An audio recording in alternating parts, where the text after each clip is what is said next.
Well, hi folks, and thanks for being with me today.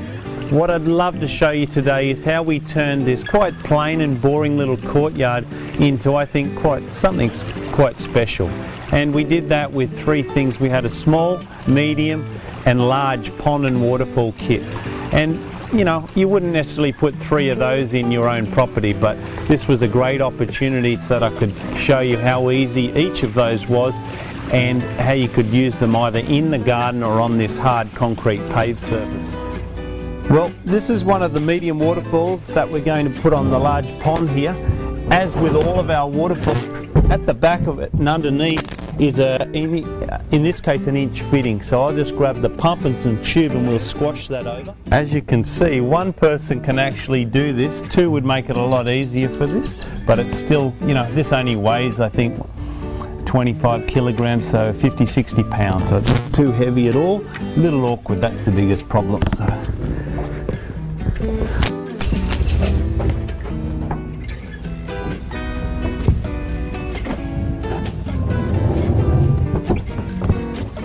So now what I need to do is I need to grab the little sponge filter, which is great for keeping the leaves from getting caught in the propeller.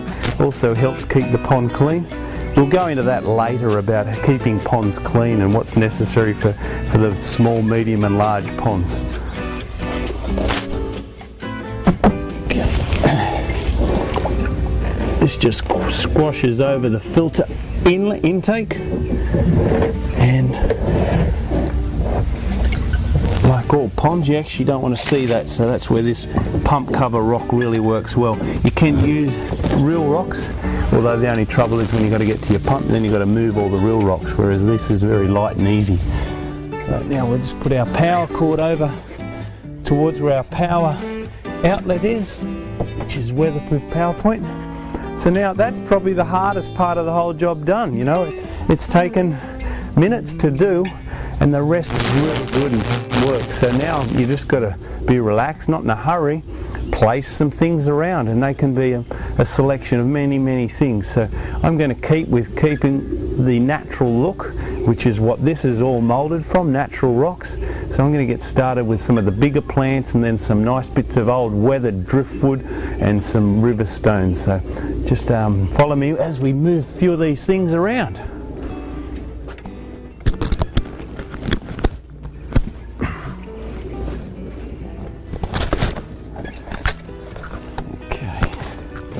That's tucked in there. You don't see the pot.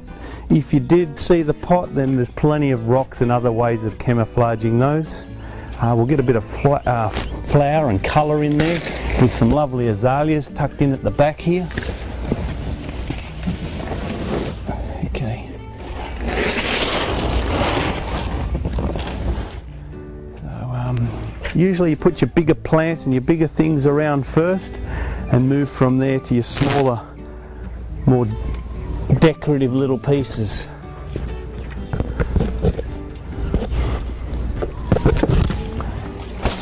Keep in mind at all times, this is only what we call put and look. If it doesn't look any good, it's no big deal. You pull it out and you move it again, or you place it somewhere else.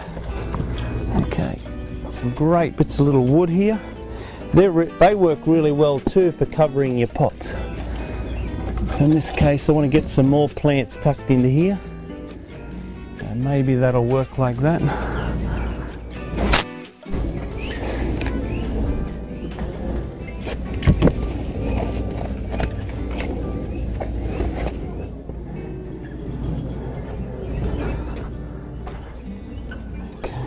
So whenever you're down in the local bush or an old farmyard and the farmer's knocked out all the bits of timber to make sure he's got more room for his cows on the open pastures, well, this way you grab some of this old bits of wood and use them to camouflage these edges and bring some realism to what you're doing.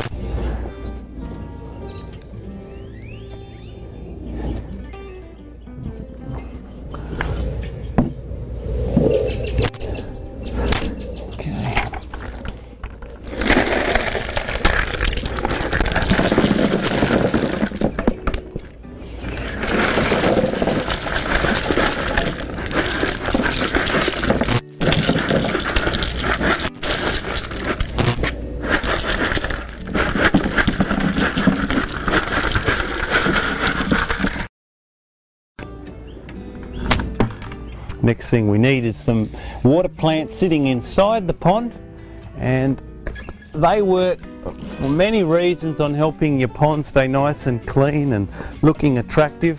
And one of the things they do, they shade the water, so they help to keep the sun from it. When that happens, then the algae doesn't grow as much, and the water lilies work fantastic for that in particular. They also eat the nutrients in the water, which then doesn't leave as much for the water plant, the algae to live on, so the algae doesn't take over your pond. A little bit of algae is not bad. It shows a healthy pond, but too much shows an unhealthy pond. So I'm just going to plug this in.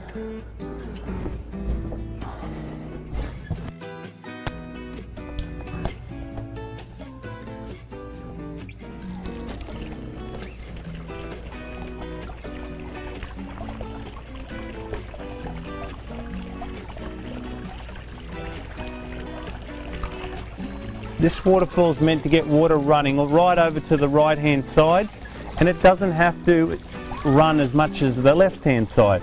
So I think you can start to see it's just starting to get a little trickle over there. That's all I want. Nature does that. Nature's, you know, not all even and perfect and flat and straight, so that's fine. The water's just about there. There it goes, starts to come over here, so it doesn't really need any adjusting.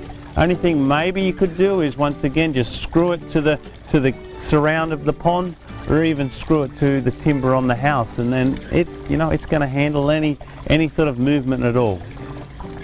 Great to just sit on the side of the pond here. They're made to do that. That way you can put some feed your goldfish. If this is splashing a little much, you can just grab a real rock and use that as a dispersion rock, which, just bear with me, I'll find one. This might be big enough to do that.